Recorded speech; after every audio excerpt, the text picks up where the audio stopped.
In the sprawling digital battleground of the 21st century, information is the ultimate weapon.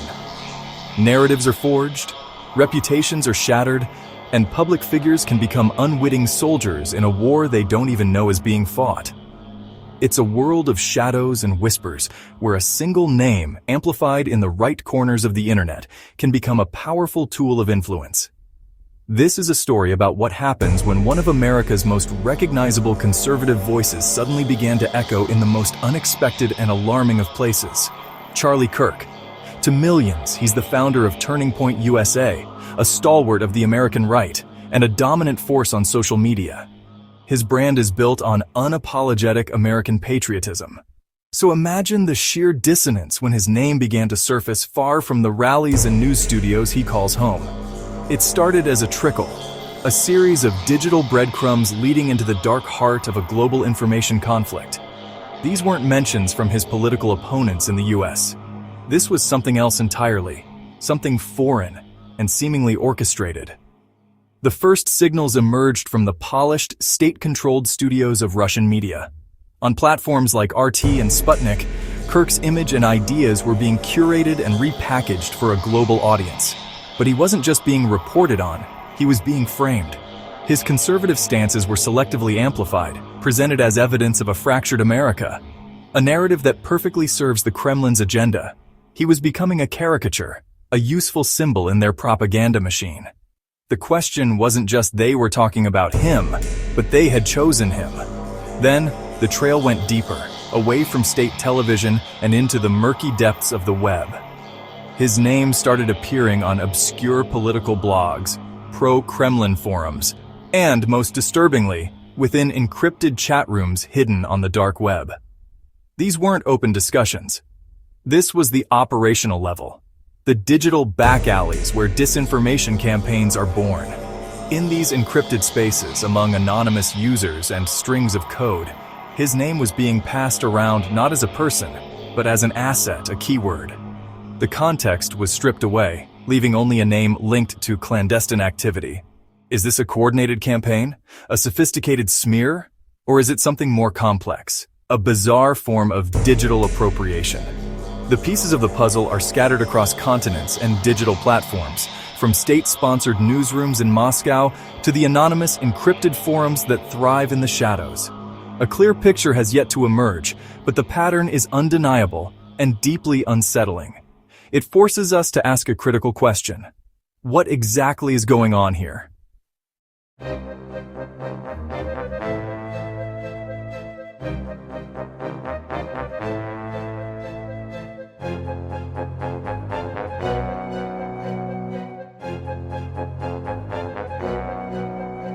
Show reports linking his speeches and movements to strange mentions in Russian outlets.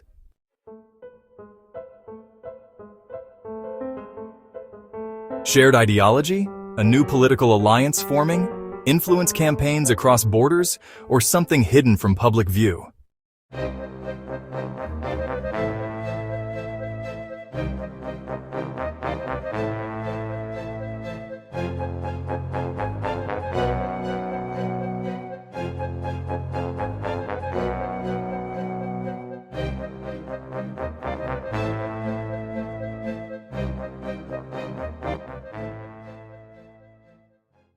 Across the United States, the initial response was one of disbelief.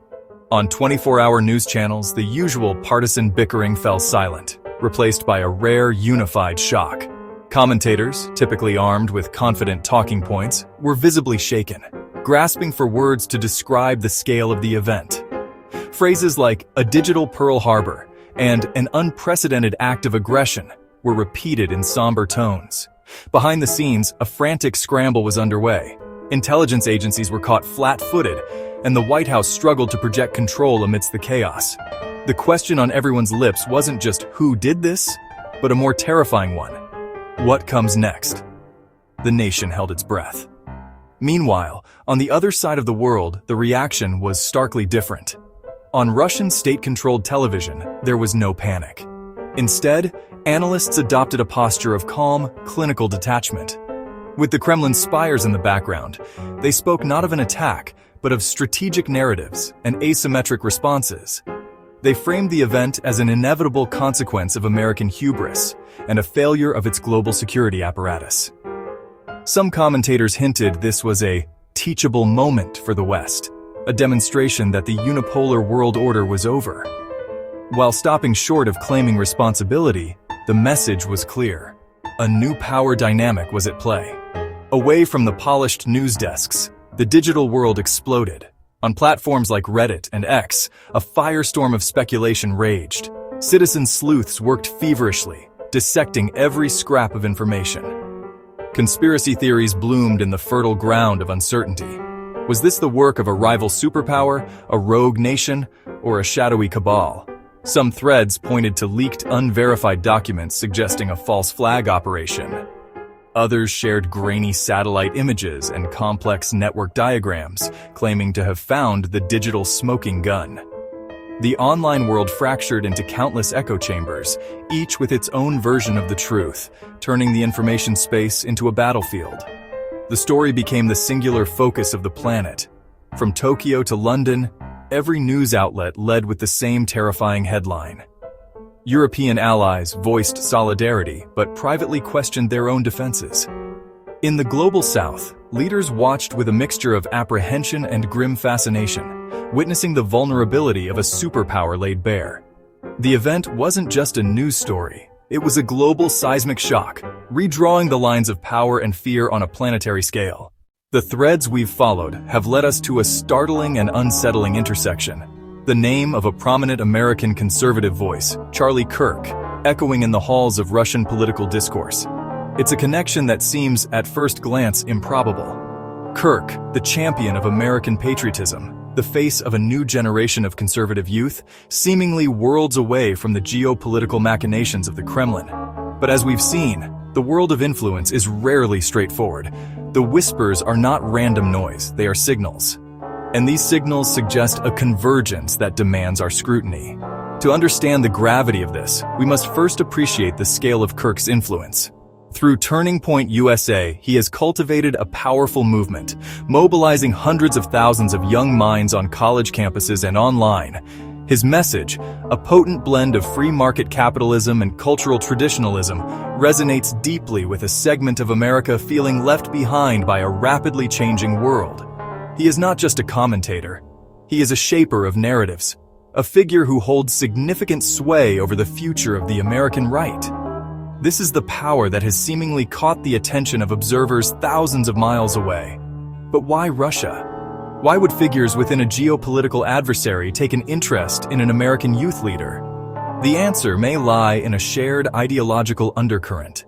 In the strategic thinking of Russian ideologues like Alexander Dugin, the West is seen as decadent and decaying, weakened by liberalism and globalism. They champion a return to nationalism, traditional values, and strong sovereign states. When Charlie Kirk rails against globalist elites or the erosion of traditional family structures, his rhetoric, intentionally or not, harmonizes with a worldview actively promoted by Moscow. Is this a simple coincidence of parallel thought? Or is it something more orchestrated? This leads us to the most critical questions. What form could these potential ties take? Are we witnessing the subtle cultivation of an asset where an influential voice is gradually nudged to amplify narratives that serve a foreign power's interests? Could it be a sophisticated campaign of information warfare where Kirk's platforms are used as unwitting vectors to sow division and distrust within American society? Or could there be a more direct, tangible link hidden in the complex web of dark money that so often fuels modern political movements? The stakes could not be higher. If a major voice in American conservatism is being influenced or even merely courted by a foreign adversary, the implications are profound. It challenges the very integrity of our political discourse. It raises the specter of foreign interference not just in an election, but in the very ideological soul of the nation. The question is no longer just about one man. It's about the forces vying to shape our reality. If Charlie Kirk's name is being whispered in Russian circles, what secret ties could be forming? And what might it mean for the future?